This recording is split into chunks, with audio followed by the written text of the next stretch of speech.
Howdy, everybody. My name is Kai Hutchins. I'm CEO of Massive Corporation and founder of Saskatchewan Game Devs, SAS Game Dev.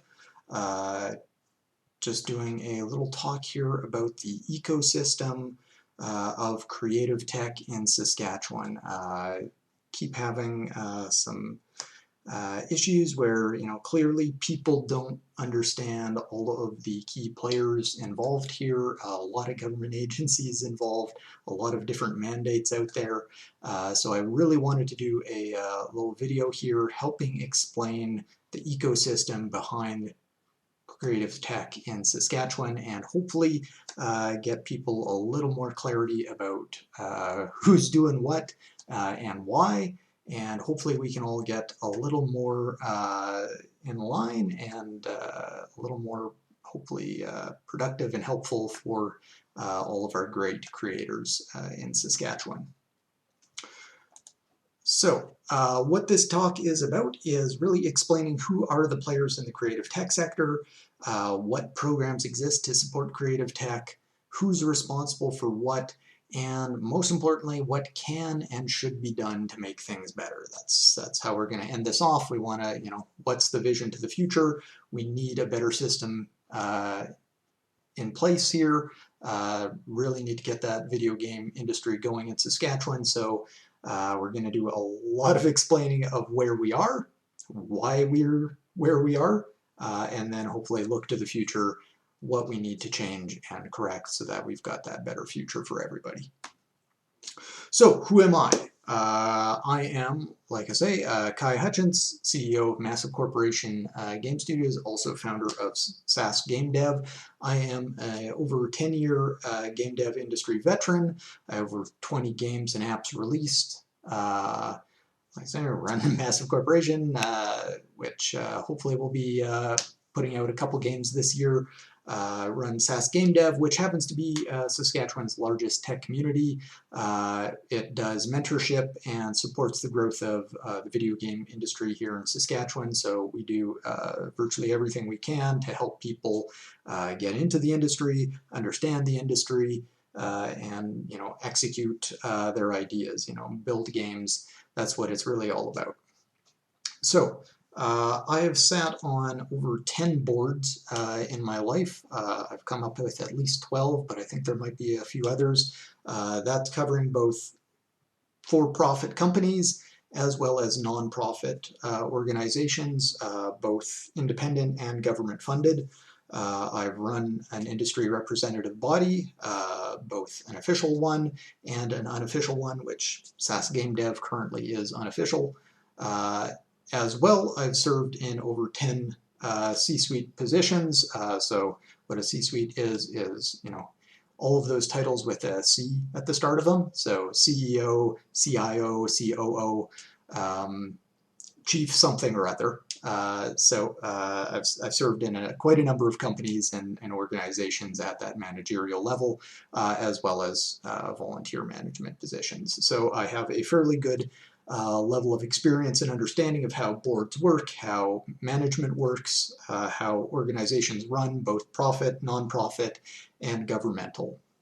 So that's kind of why perhaps I've got more of a bee in my bonnet about the situation right now, and I think I can explain it probably better than anybody, why we've got all these different organizations and what the heck they're trying to do, and hopefully, like I say, get us a little more aligned and a little more productive and helpful for growing that game development industry in Saskatchewan.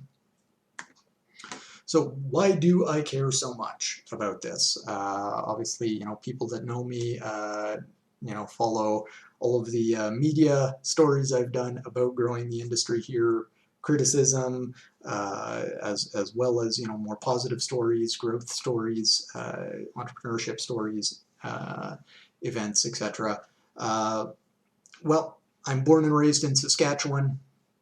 Always wanted to do game development, but Saskatchewan was never a place to have that dream come true. So I ended up having to leave to Ontario to make those dreams happen, but my goal was always to move back to Saskatchewan to make that a possibility here. So that's what I've done, a few years ago, moved back home, and now I'm trying to make things happen for Saskatchewan. Sadly, game development in Saskatchewan is decades behind other jurisdictions, other provinces. I mean, obviously Ontario and Quebec and BC have amazing game scenes, major billion-dollar companies in Montreal and Toronto and Vancouver. But even the other provinces have really left Saskatchewan in their dust. Alberta's got a wonderful growing game scene. I mean, obviously BioWare starting there has been huge for them, but there's a diverse scene there, tons of very solid, great companies. Unity itself, the engine, the game engine, has offices in Alberta, which should tell you something. Ubisoft has opened a studio in Winnipeg. So, the Manitoba scene is really getting a huge boost out of that. Some very solid things happening there. Even the Maritimes are actually doing amazing things in game development. PEI has probably some of the most aggressive tech support programs in Canada. They're doing amazing things. Halifax is an absolute great up-and-coming game scene. There are tons of places. Again, Ubi's put a studio in there, but there are tons of others like Spoonie over there. So they've got tons going on over there as well. It's really Saskatchewan that's just not managed to move forward on this. So that's my concern, right? How can we fix that problem? We got to get Saskatchewan up there.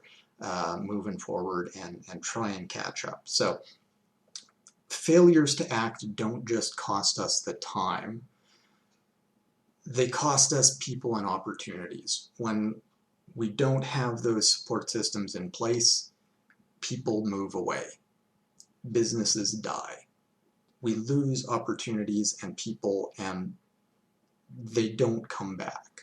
So it's a much bigger problem to fail to act than it might seem. Not doing anything, sure, it's not going to get better, but actually we lose people to that, and that's a big problem. We keep facing that brain drain for our best and brightest.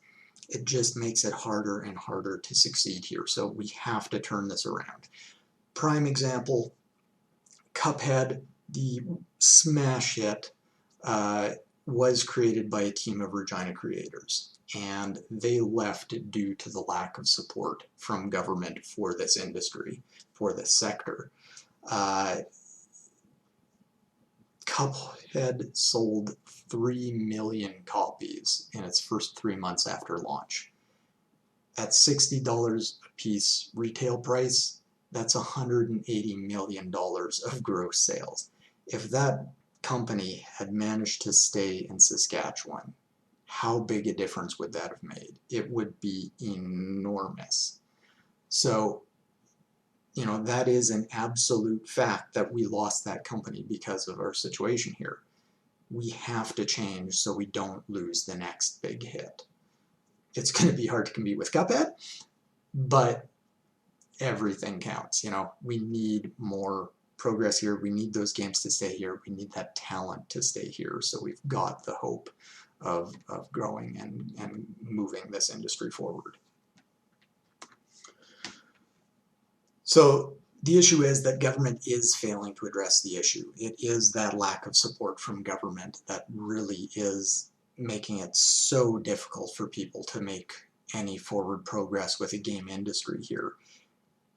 It's, nobody likes to hear government subsidies, but the fact is that's the only way you battle the challenge of doing something that nobody else has done. When you don't have an industry here, you're lacking all of the other supports and the environment that allow you to make a startup. When you go to those other scenes and you go to Toronto, do you need to hire someone? No problem. They're probably within 100 feet of you already, right? There's so much talent there, and you can get ideas and support, and hiring is easy, and it just makes everything go smoother. When you don't have that, you end up having to spend so much more time and energy doing all of those things that's why you need subsidies, is it lets you get over that hump. It helps you address that difficulty, and it starts allowing us to build something of a foundation for this industry to happen here. Nobody likes government subsidies as a principle, but they are really the only way you get totally new things happening in a jurisdiction. Now, the big problem is basically government here has no idea what the creative tech industry is. There isn't a history of it here in Saskatchewan, so the level of understanding of comprehension isn't there to guide our policy. If you don't have that knowledge to guide policy, you're going to end up with less effective policy, perhaps some major missteps. So we need to, of course, address that lack of comprehension. There's a lack of cohesion in policy where, who is doing what? Are they all actually understanding how they're coming together to support this industry? Right now, we don't have that. We have a problem with organizations failing to act on their mandates. There's creative tech being an industry sector that people don't particularly understand. They don't necessarily understand when it is within their mandate or isn't within their mandate, and both cause problems. So helping people understand exactly where we should put creative tech and how important creative tech is to different sectors is an important thing we need to understand, and hopefully something I'm going to address in this talk. Governmental inaction and failure is wasted time, money, and opportunity, and that's what we've faced. So money and time are what we don't have. We do keep having opportunities, but every opportunity we miss is a pretty big hurt on us. Losing Cuphead, that's a tremendous failure. We're not going to see that come along again. But we also have to recognize that there isn't a lot of money to try and do something so experimental as start a game development industry in this province. So we can understand that that's a limited quantity. We need to be smart about how we spend what limited money we have to try this. But we also have to recognize that time is an issue, because every day we don't have this is another day that our youth are going, there is no future in this province for me in that field, and I need to leave. And every day that just hurts our reputation more and more. So we really do need to act now. We need to get smart about what we're doing, and we need to get everybody actually on the same page so we can head in the right direction. So these are the main players in the field. So what we have here is, of course, it all comes from the government of Saskatchewan. Our provincial budget is around $14 billion. I mean, that'll vary. But the government funds a number of governmental organizations. I should say these are just the governmental side of things. So these are the potential government partners involved in growing a creative tech ecosystem. We will talk about non-governmental another time, but what we have is, of our $14 billion a year budget, again, approximate, about $90 million a year is spent on these following 5 organizations. We have, I'll start from the right, just to be different. Innovation Place is also known as SOCO, Sask Opportunities Corporation, something, I can't remember, you never see SOCO, it's always Innovation Place. They've got a budget of about $40 million, so they're by far the largest component of this picture. Their mandate, in their own words, is to grow the tech scene in Saskatchewan. Now, they're mostly, as you can see by the name, Innovation Place. They are real estate. They own 26 buildings in Saskatchewan that they operate in 2 campuses, a Innovation Place Saskatoon, Innovation Place Regina. They previously had an Innovation Place in PA, but it closed down a number of years ago.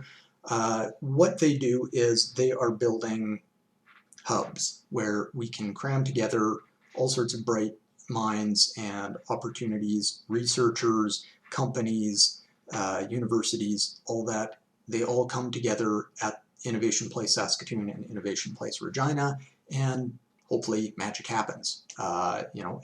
They've been fantastic partners. They have been wonderful at building that ecosystem for tech. They really have brought together people and provided facilities that allowed us to do things that we otherwise couldn't have done.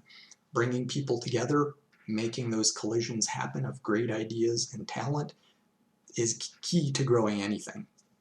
They've been doing a wonderful job of tech, but tech is a very large field, and so within that, they've had certain focuses on certain clusters.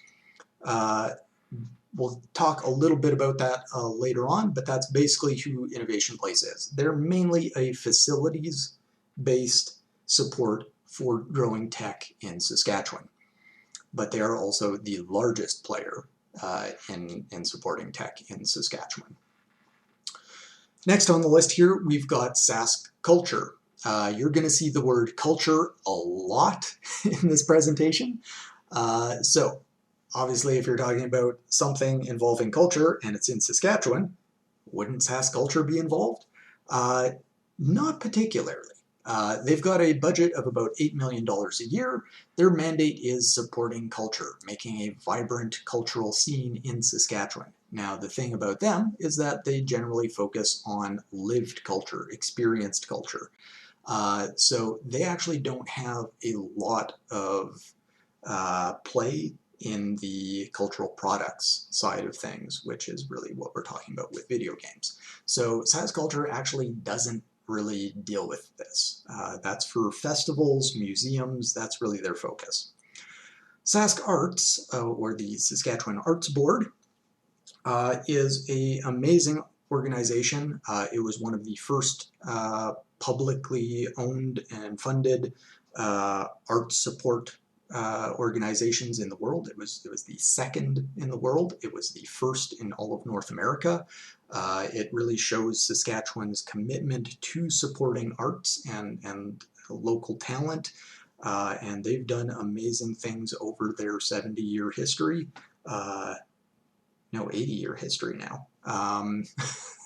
So, fantastic organization. It's got a budget of about $9 million a year. Its mandate is, of course, supporting the arts. Now, video games, are they art? Oh boy, that is a can of worms. So, what I will say is that they can have a role.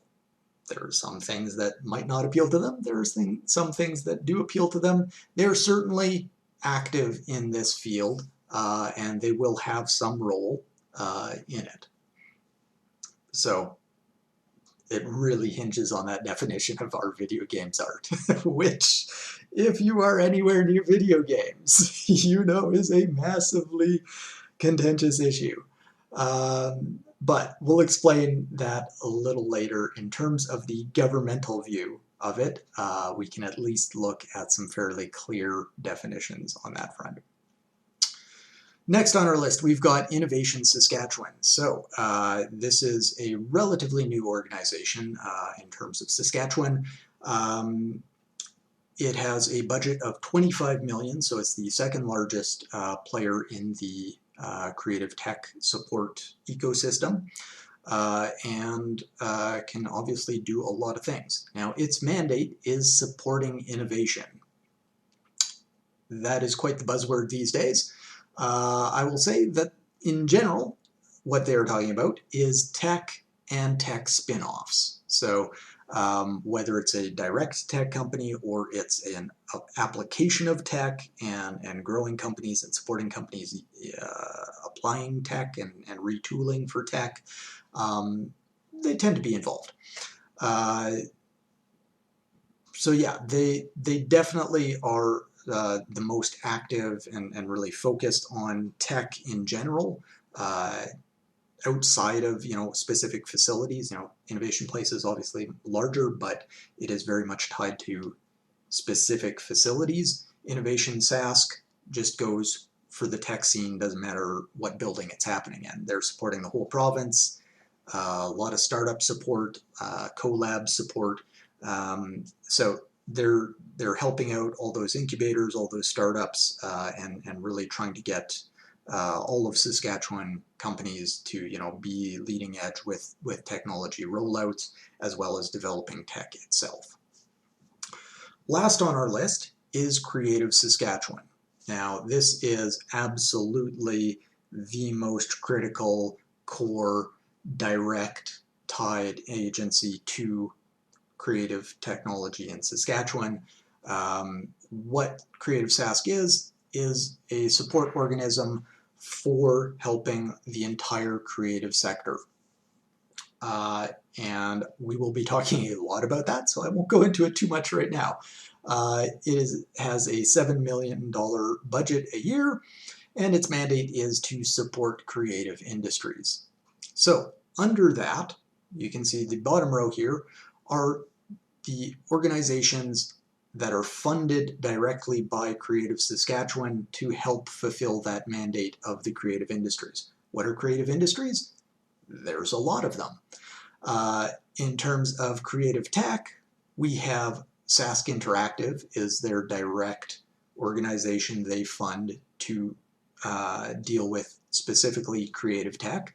So they give about $200,000 a year to SaskInteractive in order to fulfill specifically the creative tech side of things.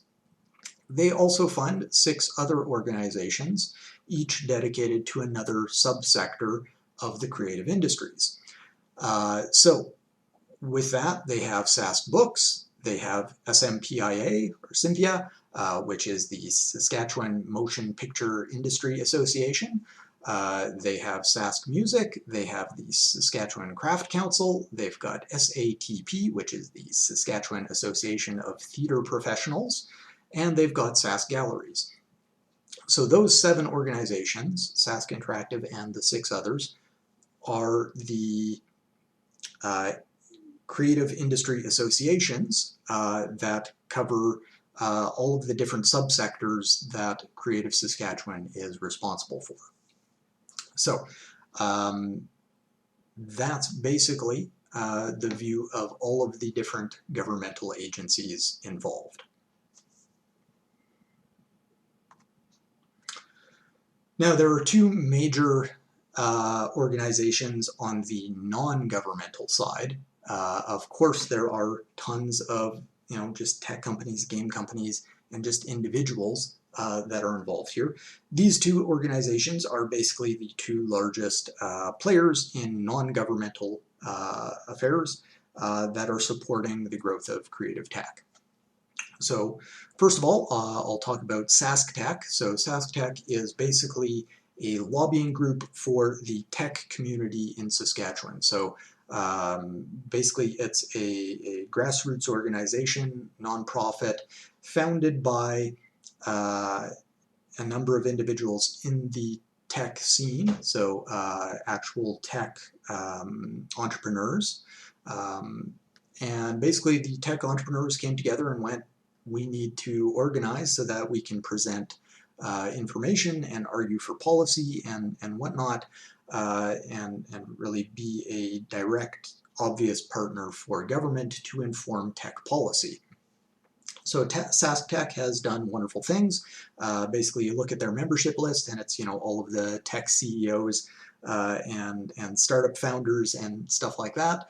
And basically, it's them getting together, going, what would make life better, and figuring out how to lobby government for changes in policy to make things better for us. The other organization, you may recognize from me mentioning it earlier, is Sask Game Dev. So this is a unofficial organization so far. It's not actually filed as a professional nonprofit at this point, but it is a representative organization for game development. I happen to start this, but we've got about 400 members across the province of people interested in game development, involved in game development, that, you know, it helps bring them together so they can be more informed. It provides mentorship, information, workshops, a newsletter, and hopefully some government lobbying. So again, trying to bring us together so that we can, as a grassroots organization, understand our situation, come together, coalesce our thoughts, and be able to not only reinforce each other, but also inform government for better policy. So yeah, the mandate here: support, represent, and advocate for game industries. So SAS Game Dev is connected to all of the game companies in Saskatchewan. It's a little connected into the creative community, but its real focus is the creative tech community. That's what it's all about. Sask Tech is connected to all the tech companies, a couple game companies, a little bit into the creative tech sector, but it focuses mainly on the full, you know, heart of the tech community. Creative tech is just a small part of what it does. So those are the non-governmental organizations involved in the ecosystem here.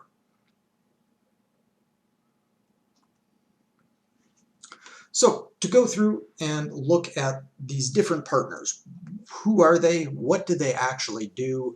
Why are they involved or not involved in what we need to have happen here in Saskatchewan? So how do you know, these organizations come together to affect creative tech in Saskatchewan, and, you know, how can they make what would their role be in supporting game development in Saskatchewan?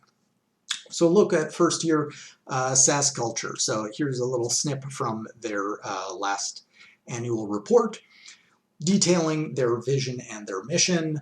SAS Culture strives to build a culturally vibrant future in which all people in Saskatchewan, individually and collectively, celebrate, value, and support participation in and access to cultural experience. And that is the crux: cultural experience. SAS Culture doesn't really focus on cultural products. They're about experiences.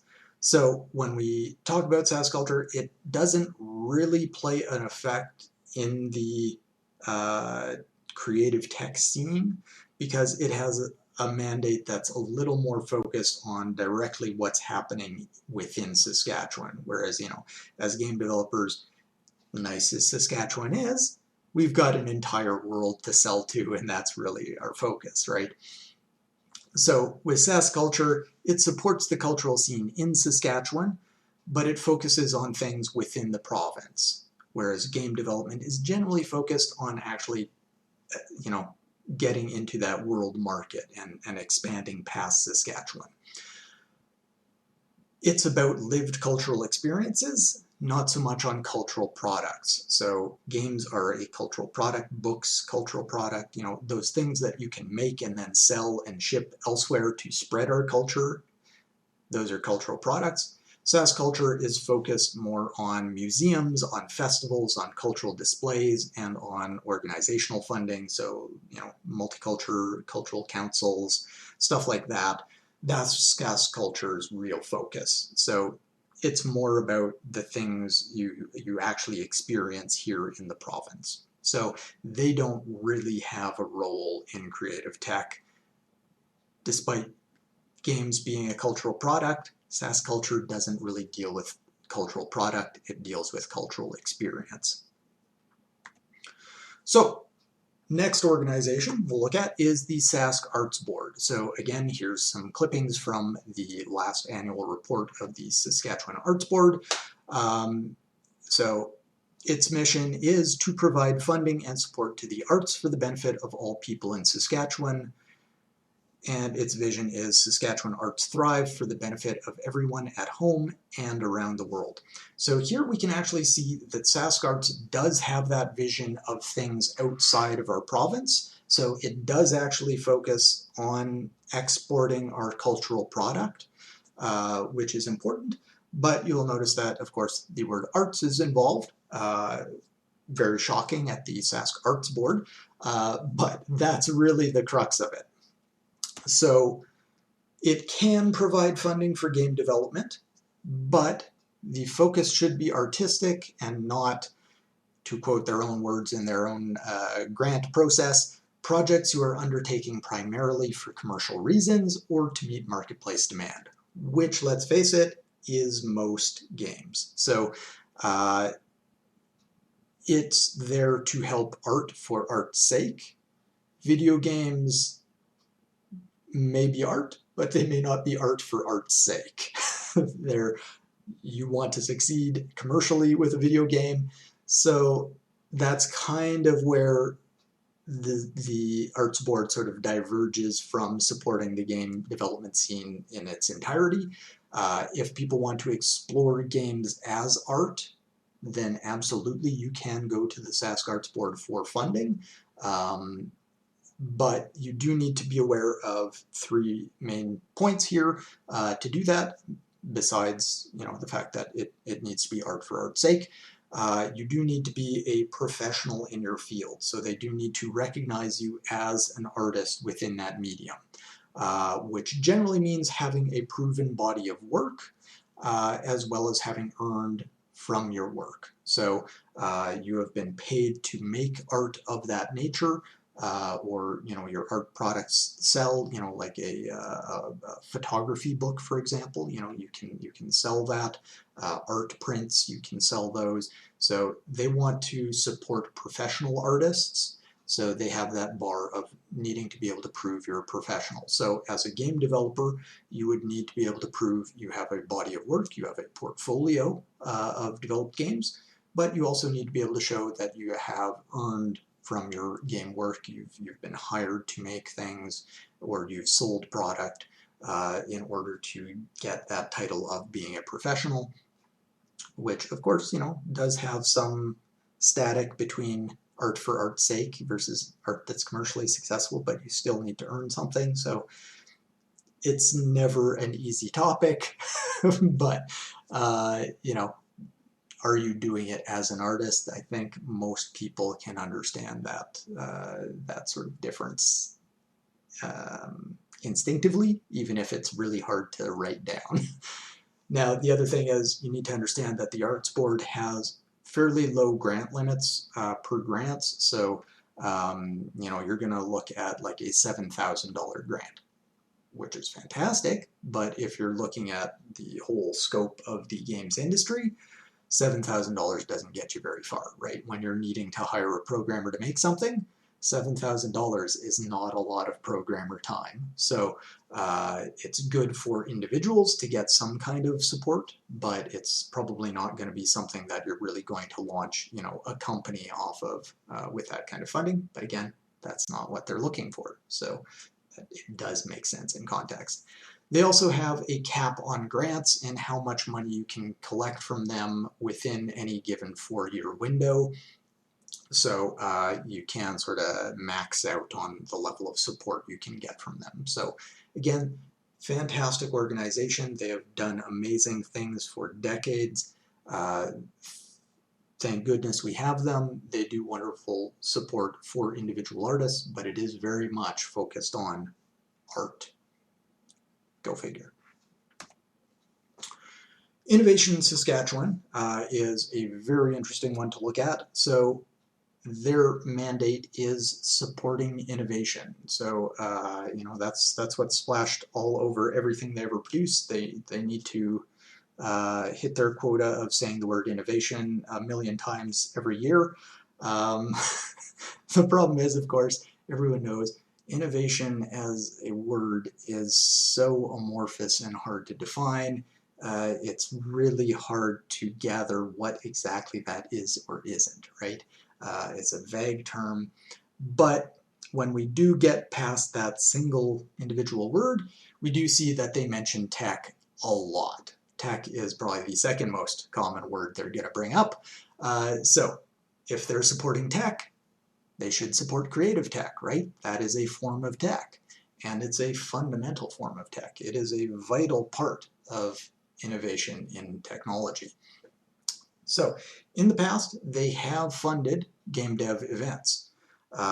So they have recognized the importance of game development as a fundamental part of a tech ecosystem before. Game dev is a key driver of technical developments.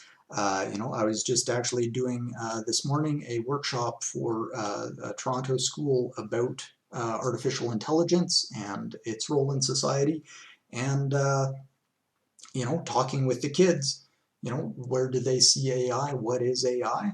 Of course, they pointed out, IBM's major successes with Deep Blue and Watson and whatnot. And guess what? That AI technology was fundamentally derived out of game development. It is, the natural growth and extension of chess playing AI for games that started in the 80s. And by taking that, we have expanded AI and grown it and done amazing things with it since. But really, games were the fundamental reason we started doing those technologies, and the key way we could explore them and develop them. Before you can have a good AI, you have a crappy AI. And guess what? You don't want a crappy AI driving your car. In a virtual world, in a game, if it fails, oh well, it doesn't matter.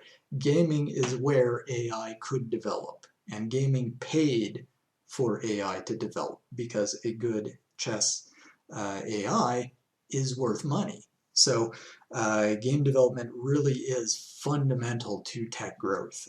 There's so many anecdotes I could throw at you, you wouldn't believe it. But we wouldn't have Bitcoin if it wasn't for game development. We wouldn't have virtually any 3D modeling without game development. So many things that are just fundamental to the tech scene today all come from game development, and ignoring it is a ridiculous stance to take. Now, speaking of, they have told SAS Game Development that they, going forward, are not going to fund any game development because that's SaskInteractive's mandate. So despite it also being their mandate, and fundamentally important to the development of technology, their current stance is that they don't want to support creative tech. We'll get into that more a little later. Innovation Place. So this is the largest player in that chart. $40 million a year budget. They've got a lot of stuff they can do. 26 buildings in the province, $40 million. They can make things happen. Sadly, they don't really provide grants or funding. A little sponsorship dollars maybe, but they don't actually have a fundamental grant or funding program. That's not what they do. They've been very supportive for SAS Game Dev so far with space for events. They love having events on their campuses. That's what they're all about. Show off those facilities, help people meet, give them the facilities that they need to make things happen. They've been wonderful partners, but their focus really is on space and facilities rather than grant programs and other kinds of support. That's what they do. They have a tech cluster strategy. So what they do is they try and identify a particular area within tech that they think has a lot of potential to grow in Saskatchewan, where we have a natural advantage, or can really succeed well. So for example, ag tech, right? Tech helping the agricultural industry. That's going to play pretty big in Saskatchewan. We happen to have quite a lot of agriculture, so that's a natural fit for Saskatchewan. So that's one of their tech clusters. Petroleum research and development, huge tech cluster for Saskatchewan. So again, that's something that they've focused on, try and help that because it's more likely to succeed here. We have a lot of people doing it already, bring them together, and even more things can happen, right? So they have this tech cluster strategy. It works well. It's a natural way to build things. But so far, creative tech and game development is not a target cluster, so they haven't really aimed any support or interest in that area, but that could change. So they have the largest budget, they have the most assets to enact change. They're definitely the biggest player. They don't target game development now, but if they saw that as a tech cluster to invest in, it would probably be an enormous sea change to the situation here.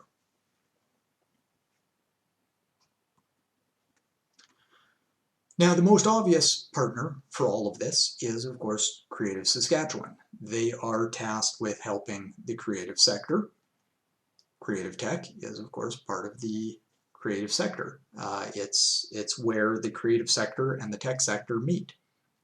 So while those last two organizations are very much focused on the tech side of things, Creative Sask is, of course, focused on the creative side of things.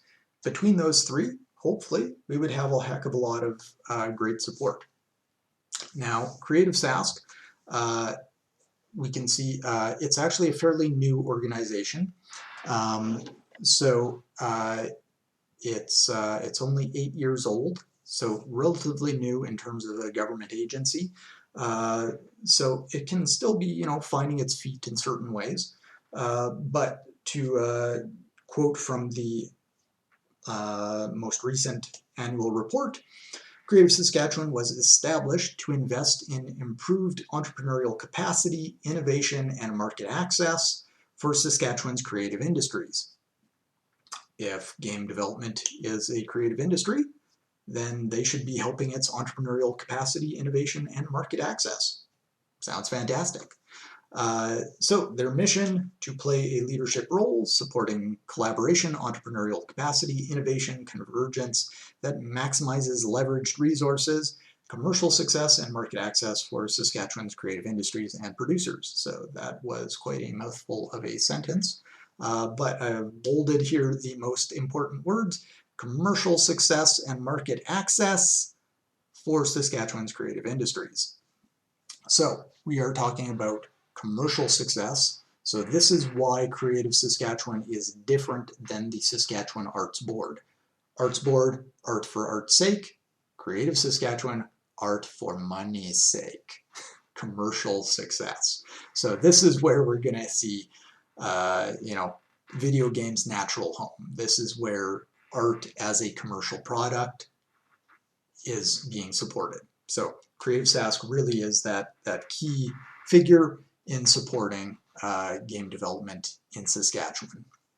With Creative Saskatchewan, their vision statement is: we are driven to achieve a future where Saskatchewan's creative producers continue to realize diverse commercial opportunities in national, international, and emerging markets, which collectively grow thriving, sustainable creative industries.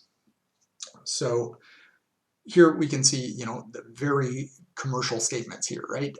Commercial opportunities, international markets, fantastic, grow, thriving, sustainable creative industries.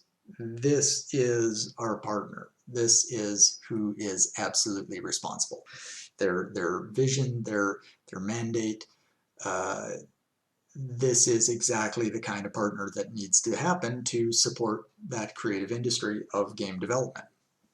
Now again, Creative Saskatchewan funds the 7 cultural industry associations, CIAs, to target the subsectors of the creative sector so that they can be better informed. They've got a specific group to target, books, so they can keep track of books as a cultural product and support that market particularly.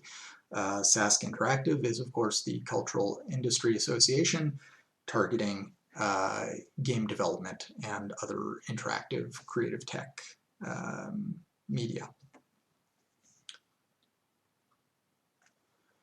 So you might wonder, why does the government support creative pursuits? Why support the creative industries? What role does government have in art? Why would we spend government money on art when instead of roads? Well, there's a number of different reasons for that. But I'm going to use actually a discussion paper created by Creative Saskatchewan to explain some of this, but we'll certainly explain it throughout this whole talk. So, quote here I wanted, while creative industry entrepreneurs must deal with specifically artistic inputs into their process, thus setting them apart, they must also deal with the everyday inputs of other industries. Now, this was talking about how the creative sector is different from other industries, but the importance is it's still an industry. It is a financial engine for our economy. Whatever your creative pursuit is, if it's still a business, it's still a business. You hire people, you build product, you sell that product. It's supposed to be a money-making pursuit. It should grow our economy. It provides jobs, it creates products, it gets us export sales. It is an industry and it helps our economy. Now, the thing that we're really setting apart the creative sector here is that there are artistic inputs into the process. So this is why the creative sector is the creative sector. It has unique artistic expression as a fundamental part of its products. So that's a big difference. That's an important difference, and it's really a definition of the creative industry. If you're just building a business app and it just, it's, an accounting app, whatever, there's no artistry in that. There is no artistic statement that it's trying to make. It's simply a business app. It's, it is not a cultural product. It is not artistic. It is not creative. It's a business product. It's, an industrial commercial product, but it's not a creative, artistic, or cultural product. That's the distinction here. Another great quote here, from the standpoint of other small businesses, a thriving creative industry sector acts as a magnet for bringing talented future employees to the province. In a competitive world, skilled employees are much more likely to have choices about where they will take employment. A community that has a vibrant culture with plenty of artistic activities provides a vital incentive to prospective employees to choose Saskatchewan as a place to build their future, but it is not simply prospective residents who are incentivized by local culture. A thriving arts sector makes Saskatchewan that much more appealing for young people within the province to stay. This is a huge focus for a successful government. Providing a culture of success for the province.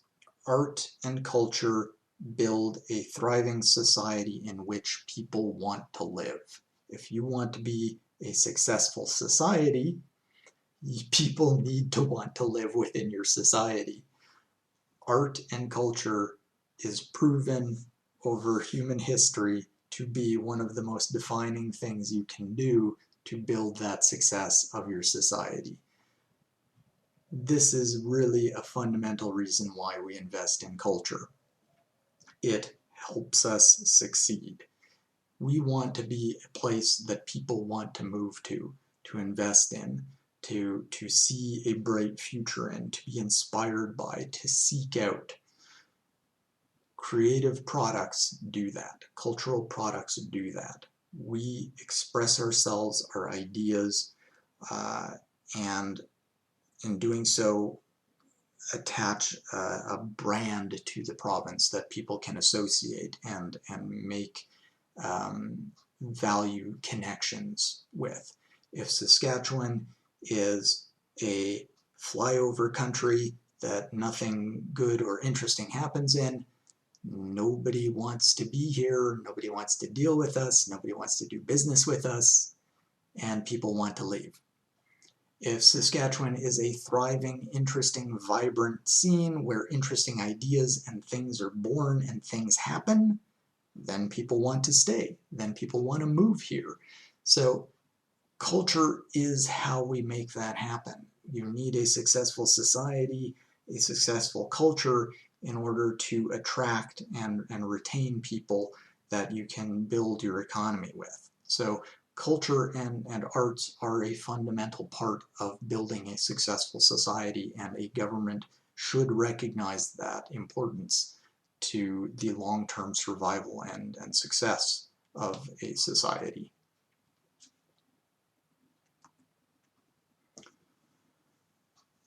For the creative industries, more young people will stay in the province and try their hand in those fields if they feel that other industries will later value the experience they have gained if they decide to move on.